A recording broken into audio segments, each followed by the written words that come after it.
Right, Sharon, welcome back. Thank you.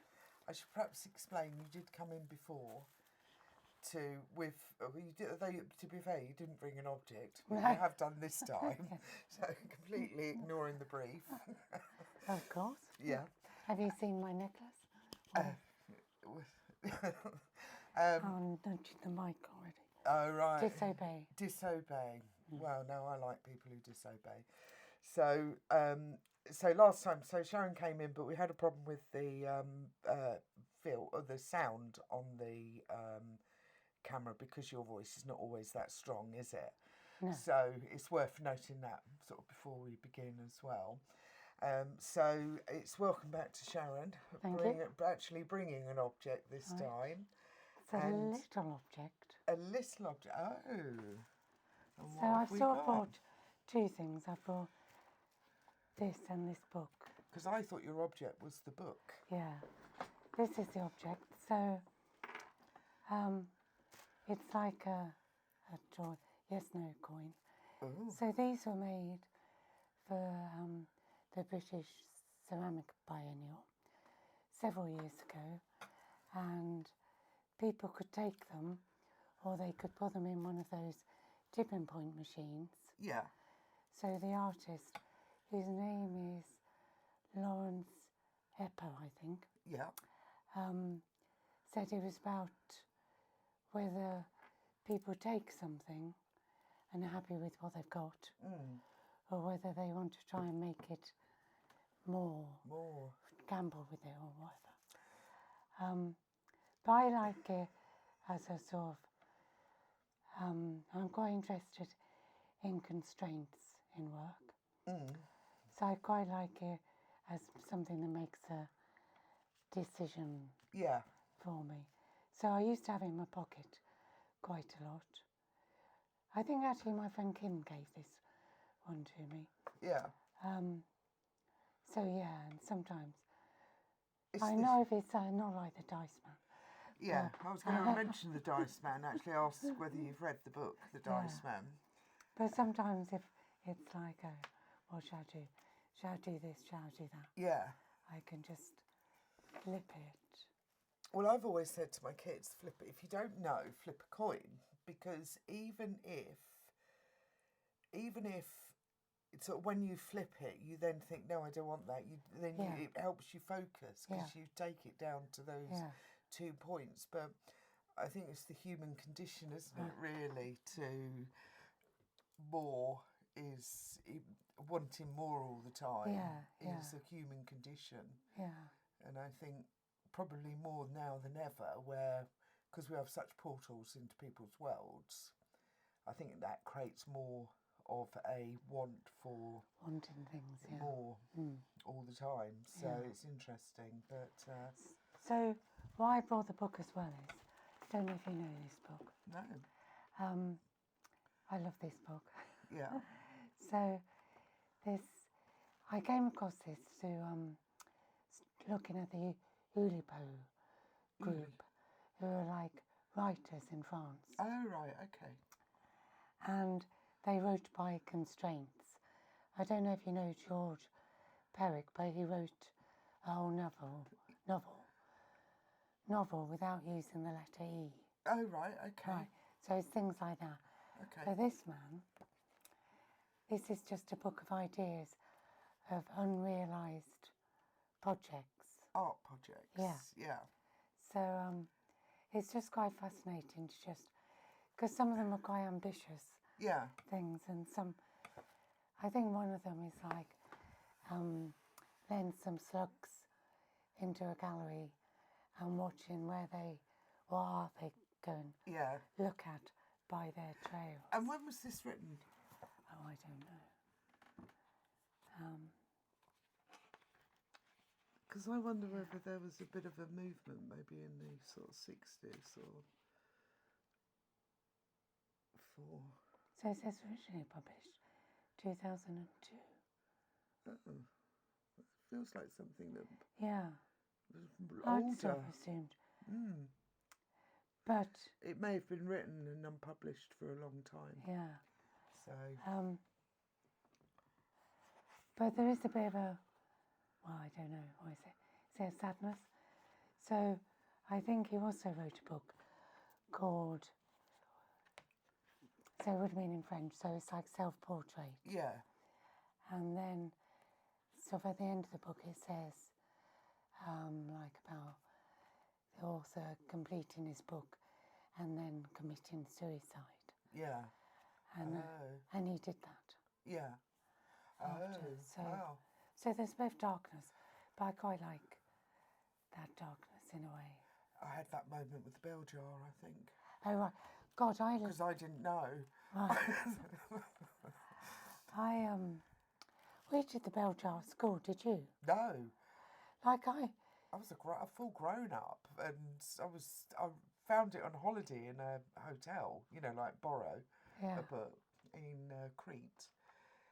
And I just found it was quite an optimistic book about mental health, really, wasn't it? Ultimately, if you look at it in its base form. And then when later, because I think really actually it was pre-internet and then to discover, or I read, the bit at the end, and she did manage to commit suicide, didn't you? Yeah, she wrote. You were just like, oh gosh, that was sort of cool. Maybe I should have read that bit first. Maybe not. I found the bell jar a very strange book to study at school. Yeah. Like, I thought it was quite disturbing. Yes. Well, it kind of was, because I think of the timing of it, of when it was written, when she that period of time when she was kind of a teenager and going into those early 20s was, I think it was kind of a surprise that people like her existed, because it was I think that was a very hidden world that she was writing about, that would have gone on, across teens, young adults and everything in America, but it was very swept under, it was very hidden, it was a very, mental health, I think, in those days would have been incredibly hidden and kept away. And so I think that kind of gives the book a slight nuance, perhaps, that when you were younger, that would have been quite disturbing, I think. Yeah. So I had the same experience with L-shaped room at school. But even though I did find it disturbing, it did introduce me to her. And so that's really good. Yeah. I was going to say something else about this. So I think. Well, maybe I've got an object for you as well, because you bought some bits and pieces in as well, like you did last time, and your work explores really essentially a lot of your current work. It's about waste sustainability, isn't it? And you've actually just done an exhibition with some of your Amazon, using Amazon packaging. And everything. So we'll put some pictures up of the work that you did for that as well, which I find really interesting. And last time you came, you brought me a box of confetti. Oh, yeah. Really, of your little bits and bobs that you bring in. So I wonder whether we could, the list of artists, then maybe we could put some artists together, names, and then maybe work these around into it. Yeah. And maybe find shapes that we think suit the artist. Yeah. I don't know that they're all very much. Now these I got with Temu shoes. Oh, right. So you can imagine what they were like. They're silly little shoes, but I love these. They're like little feet. So I bought two pairs of glittery loafers. I did, and these came with them. And I thought they were rather excellent. Can we take them out then? Yeah. I thought you could, because also this type of stuff, if you add a certain glue, they'll kind of melt in. Yeah. And I thought that might be fun to melt them into something, but I just thought they were, I don't know, there's something a little bit weird. what's the word? But they're almost like, you know, the shapes that shoemakers would have had. And Yeah. they used to keep people's feet, didn't they? And they'd like number them and name them and that type of thing. But I thought you might appreciate these, really. I'm not sure about that surface, though. You're not liking it, you're not feeling that. I Or don't you are like feeling those. it, you're not. I'm feeling it, but I don't. You don't I'm like sure it. about that. Well, polystyrene's a funny material, isn't Yeah. it? Because it kind of clings. So it's yeah, a bit of a funny one, really, isn't it? Can you? So how would you how do you think you would actually describe your work? Oh, that's difficult, isn't it? So I think it's mainly colour. I think what drives me and what I like and I get excited about is colour. But then colour is always seemed to be taken to be joyful, so I mix it with like maybe some dark words. Yes. But I'm quite into existentialism, so Do you think that you use for me, I always felt very much from the beginning when I first saw your work, and it was the acidy colours. Yeah. And I think that was a reaction to, I believe that was to the chemotherapy treatment. So a kind of representation of the kind of how you visualised it in a kind of a visceral sort of. I think I've always been drawn to bright colours, but I think in my work I was trying to make that connection, I think. Yeah. So, like the chemical, artificial poison. Well, it is essentially you are being injected. Yeah. It feels counter. It feels wrong, doesn't it? Because you kind of been injected with a poison that's gonna maybe kill something else that shouldn't be there. You know, or you hope's not going to be there, and so it's a kind of it must be quite a odd sort of relationship you have with that kind of. I think it treatment. messes with your brain as well. Because you've been poisoned. Yeah. So do you think in a similar way to alcohol, almost? Because obviously that's a poison as well, isn't it, effectively? Yeah, I don't think so. Because that can be quite pleasant. Yeah, it can be. I think, who was that Russian man who got poisoned? The Chink something. Oh, in Salisbury. Oh, well, it could be one of those people. Yeah. But when I see those things and hear about that, that's how I felt. Because your whole body is being attacked. Yeah, yeah. So, yeah, I don't know. I think the words in my work probably relate more to my illness. Yeah. Cancer. Yeah, yeah. But also, there's a lot about, like I think the thing I did at Kylie Live was about, is it worth the while and why am I doing this? And so there's a lot about time. Yeah, yeah. So I'm very conscious of time. Yes. And so what I do is, I think my artwork is how I choose to use my time.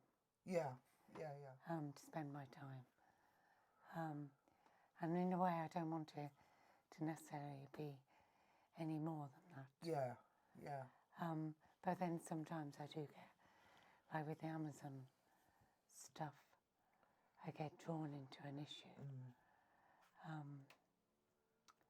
But I think it's very simply just distraction taking up time. Well, I was thinking, where's the coin gone? I was going to draw around this and maybe put an artist's name. Yeah. It's interesting to think what artists we think of. Because it has to be. Were you talking about Rothko? I love Rothko. I love Rothko.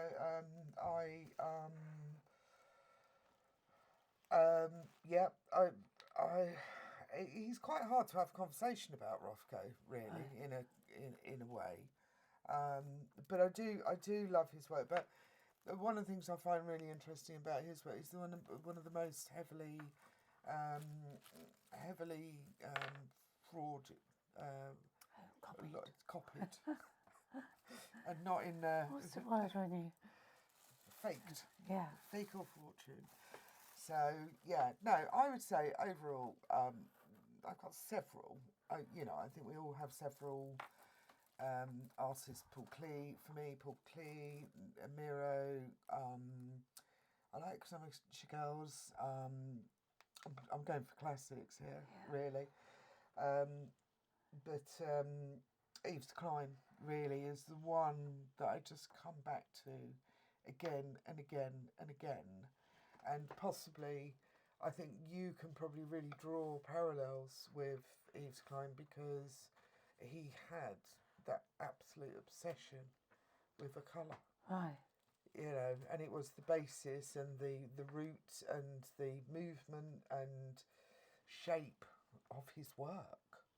It really was. So I think the first artist I ever really got excited about was Patrick Heron, and just those big coloured shapes.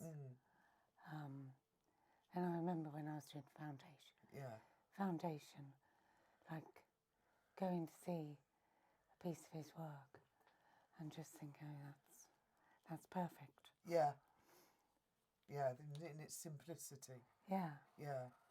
And and the shapes.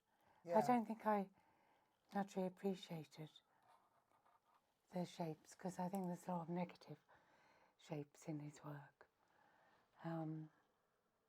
At the time, I was just focusing on the colour. Yeah. But colour and shape. It's obviously Matisse for me as well. Yeah. I was going to say, so did you enjoy doing the foundation course? Because did you do that at 16 or 18? I did that at 16. Right. So it was quite good fun because I went off, did foundation in Cambridge with sort of a group of, there's 4 of us from my school. And we were good friends. Yeah, so we had quite a nice, fun time. Yeah. Yeah. But I sort of was planning to do fashion, and then I got decided I wanted to do fine art. So ended up at Bretton Hall, of all places. Do you know Bretton Hall? No. I think I've heard of it. I've heard the name. So it's where Yorkshire Sculpture Park is. Okay. It used to be an art college that was affiliated to Leeds. Right, okay. Yeah. And I think, has it produced quite a few well-known British artists? No. It hasn't? No, well, I don't know. Maybe it has. Yeah. I don't think so. So it's a performing arts college as well. Yeah. So it has created some quite good performers. Actors. Yeah. And Mark Thomas, this is like one thing I know. Mark Thomas, the comedian. Oh, right, yeah. He was there. All right. But it was a bit of a... It had been a teacher training college. And it wasn't a very good college at all. And consequently, I failed my degree. Which I think... Was that right? Was that the right thing? No. Or do you think that maybe they just didn't really understand... They didn't really understand you as a creative? I don't think they understood me. But I have to go back a bit. I failed my A-level as well. I haven't had much luck. So, but still Is managed. it luck? No, it's not luck. I don't have much skill, that's it. I don't know why I persevered all this time. So how... I think what I find interesting is someone who gets to the end of their degree and then fails. Or, you know, but by the tutors, I don't see that as your failure, really. I actually see it as the teacher's failure, that they've taken you on a journey or allowed you on a journey, which they must have had some form of guidance. And then at the very end of it just seems a bit remiss on their part. Well, I think these days, at least, you'd get a warning, wouldn't you? You'd like to think, really. They hadn't taken me aside and said anything. Yeah. They just... so, yeah. I think I was always... when I think back on it, it was very obvious. But, so, when we first arrived there, the first essay we did, we had to write about an artist. We could choose any artist. And I made one up. Oh, right. And sort of was saying in my essay that we're all artists in some way. Yeah. Of course, they were wanting some historic artists. But I was arguing a case that everyone's an artist in some way. We're creative. Yeah. So no, I I'd agree with that statement, actually. So for my first essay, I got 0. Wow. Even though it was very well argued. Yeah. And referenced and researched. Yeah. It was reassessed because I think they realised I couldn't go on if I got it. Can I ask you what year this was when you were at uni? So it would be probably 81. Right, Yeah. okay. So do you think that really where you were at was that you were just really exploring the creative process from a conceptual artist's point of view, but you weren't really in the right university, Yeah. and that perhaps they were more traditional? Yeah. Definitely, yeah. I was in the wrong place. Yeah. Well, it sounds like it. So do you feel that you kind of had a 3-year battle to kind of get through the course, do you think? I think so. There's some really odd moments I remember. Like, it's probably like we must have been doing some painting, and the tutor gave us all some tubes of paint from the store to use, and they gave me brown. Right. And just brown. I don't remember getting any other colour. I think they just said you had to use it. I never used that tube of paint. Yeah. Don't understand why you give anyone brown, because you can make brown really easily. So did each student have one tube of paint then? Yeah, just one different colour? I think, yeah. And I was really offended that I was given brown. Yeah.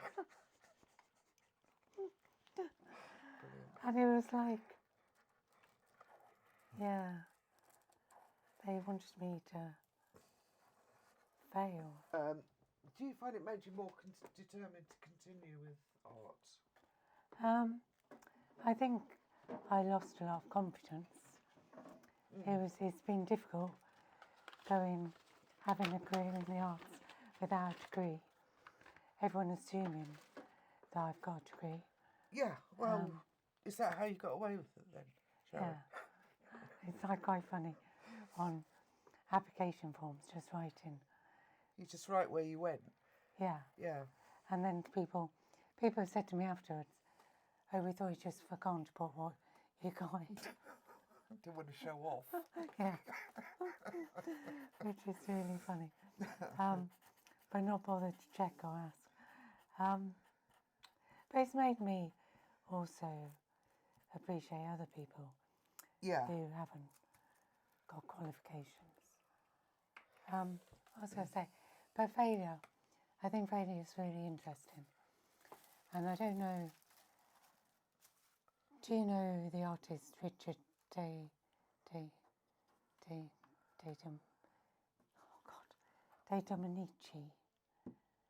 Richard yeah. I'm not sure actually. I think he did a performance piece for the IF Festival, the Superman thing outside the station a few years ago. Yeah, a few years ago. Yeah. Yeah, no, I think... I went to a lecture he did, like a performance lecture about failure. He was brilliant. Yeah. Because he talked about, or went through like from being a child and failing at things, and how every failure led on to something more positive, spectacular. Yeah.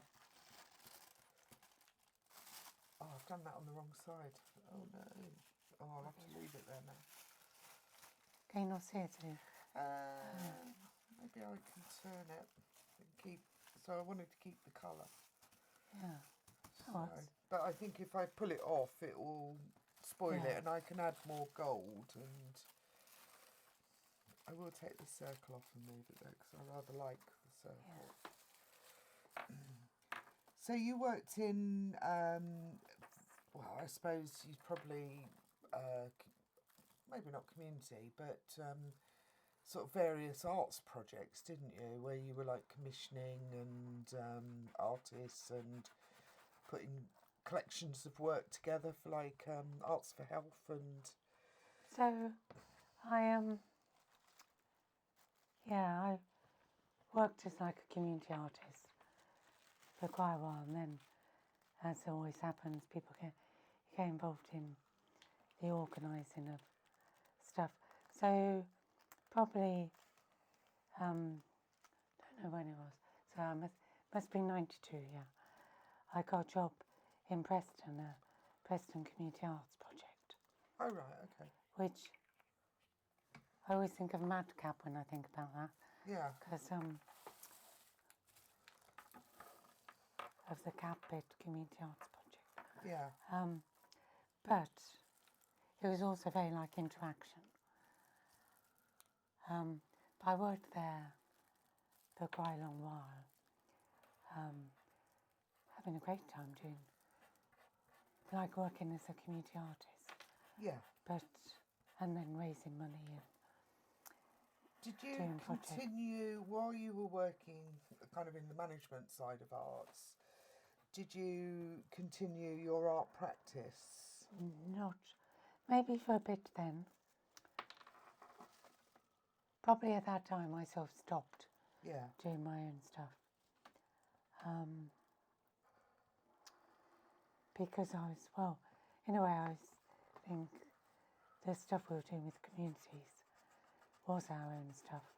Like these days, they'd call it socially engaged practice. So, but I think it's community arts. Yeah.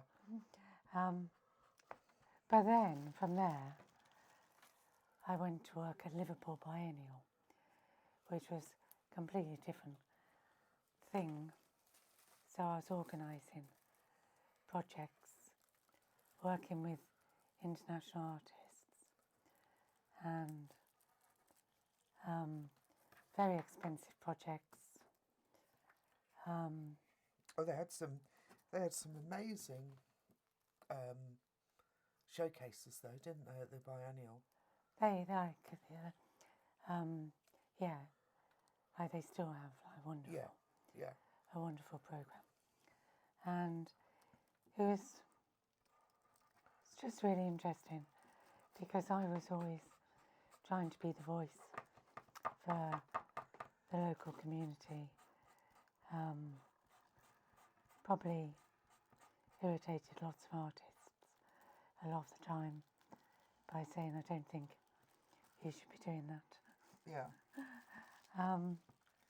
But learned so much. Ended up working for Arts Health. Is it called Arts Health? Arts for Health. Arts for Health. So, do you want to just outline what they do? So, this is has to have been my favouriteest ever job. So, based in the hospital, curating, maintaining the amazing art collection they've got. Yeah, no, it is impressive. And doing programmes it was mainly arts on prescription. Yeah. So workshops for people with all sorts of health problems. Just doing art. So just like I do art now to distract me, to keep me busy. That's what I was doing. So what led you back down to the dark side, Sharon? Well, I think I started to find it really difficult working in the hospital because I'd got cancer. Right, okay. It was where I had my cancer treatment. Yep. So It's very understandable. I was seeing like the surgeon who'd chopped off my breasts in the corridor.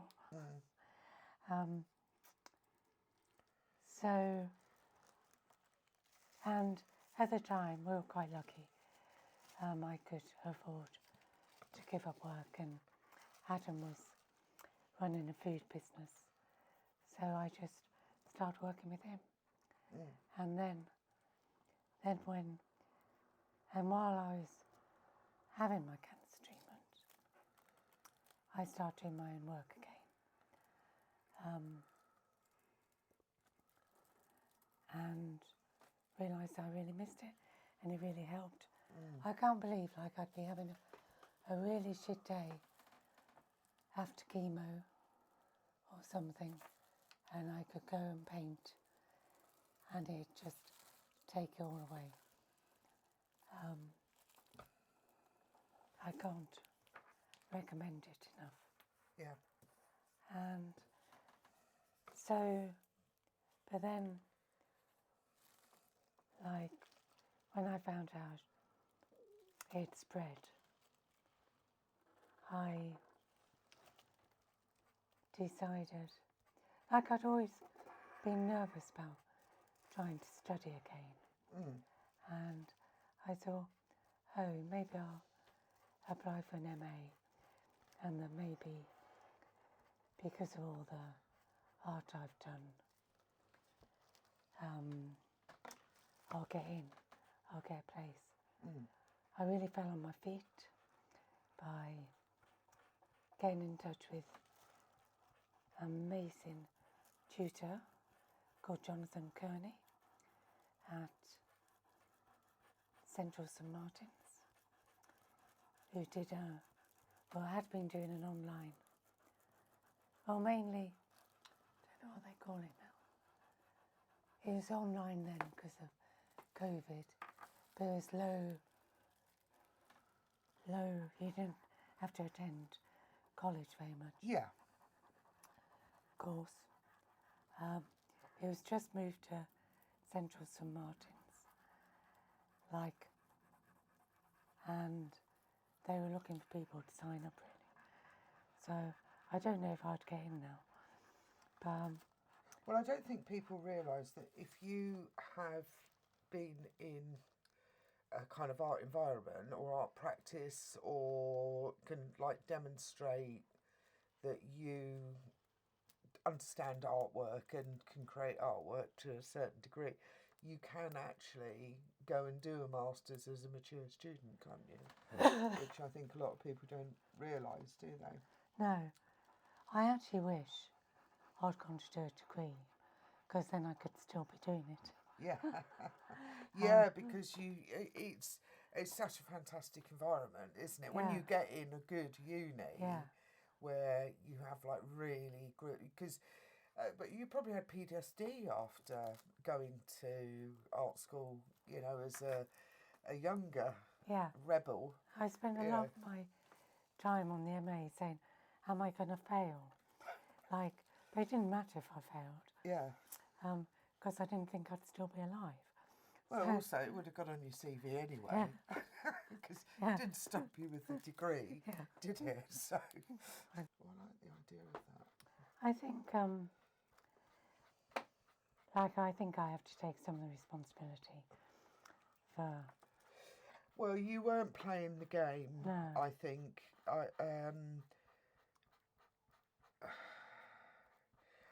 I think it's that, but I think they just were probably terrified of you, because they probably weren't, without wishing to sound rude, but I think they maybe weren't good enough to teach you. They obviously have that kind of a very cerebral kind of creativity. They were very traditional artists. Yeah. But we did a thing called integrated arts. Yeah. That was really good. So, and that was where the exciting things happened. And we would do, like, I'm not a performer at all, but we would be doing performance things, films, and trying to think what we did. But, so it's a mix of all the different art forms. And the tutors were great, really interesting people. And but that was just part of my course. If I'd been marked just on that, I would have passed, I think. And also we had to do an exam. I did well in that, because they were surprised I did well in that. Yeah. But, yeah, so there were some positives. I think you were perhaps a little bit too, well, wrong place, wrong time, maybe. I think if you'd been at a London college, they probably would have been kicking their heels up with excitement, you know, to sort of, oh, don't worry about that. It will come off. It's not the Kylie Minogue table either. That's the Kylie Minogue table. It's got Providence. What do you mean, Kylie Minogue? Oh, I bought it second hand from an events company.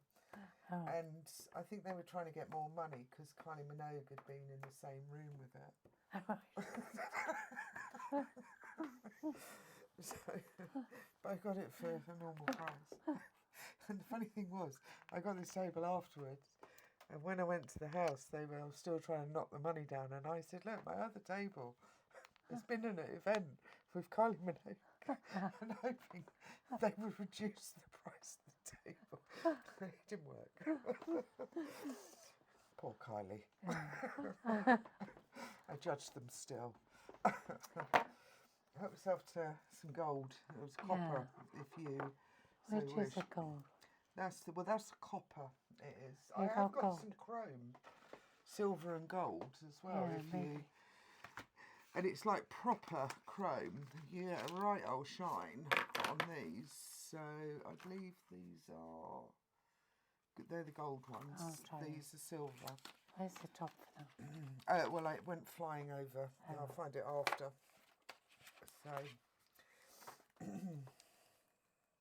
So when we've had conversations in the past, we've often talked about doing. I might need a bit of this actually. My dots are a little bit wet. We've talked about guerrilla art. Oh, right, yeah. Quite a lot. And one of the things that you did that I really liked was that you would go on the underpasses around Milton Keynes and leave these little dots and things to see whether people and then sort of sit back and watch to see if people reacted to them as they. Well, I didn't sit back and watch. I left quickly. Oh right. But while I was doing it, people would come up to me.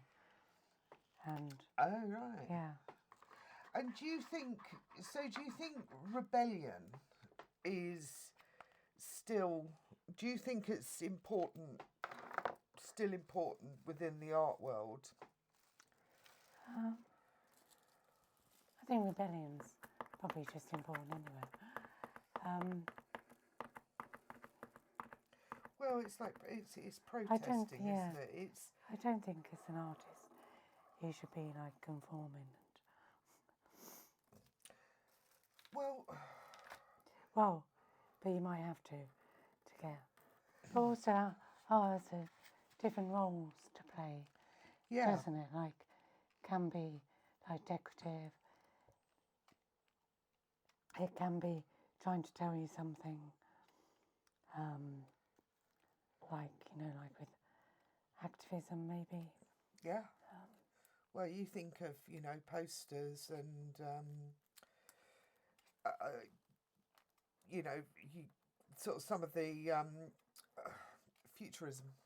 Right, if you look at all the futurism and how that is used in like kind of very much East German and Russian from the kind of like 1920s, 30s, 40s through and everything, and you still in up until quite recently really you still get a lot of those elements which are all about uprising. It's all about celebration, and all the key things are there with the with the rays of emulating of energy and those type of things, and it's protest and objecting to something, because my son's part of a big this big protest down at Thamesmead, the estate that they're pulling down, and and in the end, are him and the people involved going to be able to change what's happening there? Probably not. But it's highlighting. It highlights it to people who never knew. And then it's like that one voice, isn't it? If that one voice then tells another, tells an ear, and then that ear's voice tells another, and then slowly people find out what is, find out the truth in things and what is actually going on. So it is really important. And, you can probably look at most protests and go, they're futile, really. But that awareness changes things over time, and sometimes the protest doesn't have the instant thing that it's kind of after, but in years to come it can change things. So it is really important to be, to be rebellious, to go, no, that's not right, is incredibly important. I think, nothing would. But I think art can be really powerful for that. Pardon? I think art can be really powerful for that. Yeah, because it can be a subtle way of highlighting as well. It just sort of kind of like begs the question, doesn't it? I'm wondering how I can. You're too involved. I quite like. I wonder whether it would melt in. Oh wow! It's quite nice, isn't it? With the. You still not enjoying touching it? No.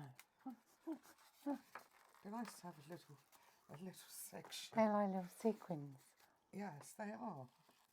And it's carrying the dot thing forward. I'll put some more. I'm quite liking the silver chrome. I couldn't get on with those pens. I use them quite a lot, really.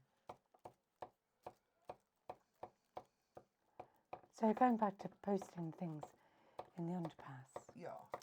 I think I really like doing that, and that's probably my favourite thing. Yeah. And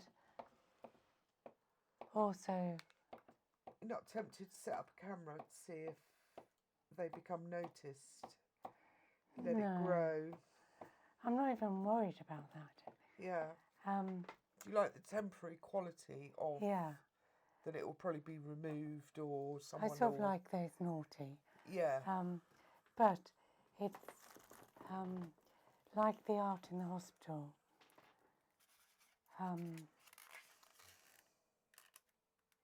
You're not dependent on people going into a gallery to see it. I know it's just a little dot. Yeah. But I'd sort of quite like to, I don't know, work more on that idea. Yeah. No, I like the idea of it because it's kind of, I quite like like you say, the kind of temporary quality of it, and that it might or might not be noticed, and but it's that kind of mystery, isn't it? That walking away and just, allowing it to be kind of whatever it is, really. It's just out there in the world, isn't it, really? I wonder whether, if you just done it with have you done it with little bits of artwork where someone may pick up that it's something more than maybe just a dot, like a word or something? I've done, because what I often do is use the paper stencils from my screen prints and paste those up. Yeah. Or I cut them out into dots. But I did do some words a while ago. I've noticed that the recent ones I've done, people have tried to take them down. Oh, right. I don't know why. Well, maybe they want to take them home, perhaps. Keep them. Because you do use words in your work quite a lot. I quite like some of it's like your musings, really, isn't it? Yeah. I mean, my favourite one is still the wondering. I wonder wonder why I'm doing this. Yeah. While I'm doing this, I wonder. Yeah. While I'm doing this. I do love that. I just think there's a simplicity and a complexity to it all in one go. And you have to read it a few times to kind of, because it's that, well, it was a bit like, when they released the Epstein files, or they didn't release the Epstein files, and the statement from the CIA was so ambiguous. It had so many negatives. You had to kind of read it several times.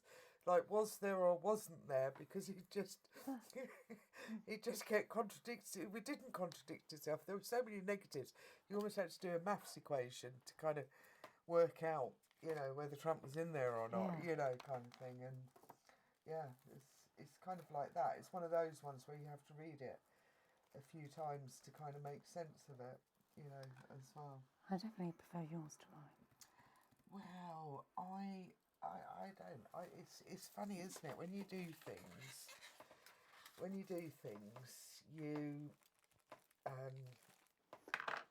like when Olivia was in, I just felt like a bit of an amateur, really, looking at her one, because it just grew and developed, but there was this very kind of, languid quality to her work.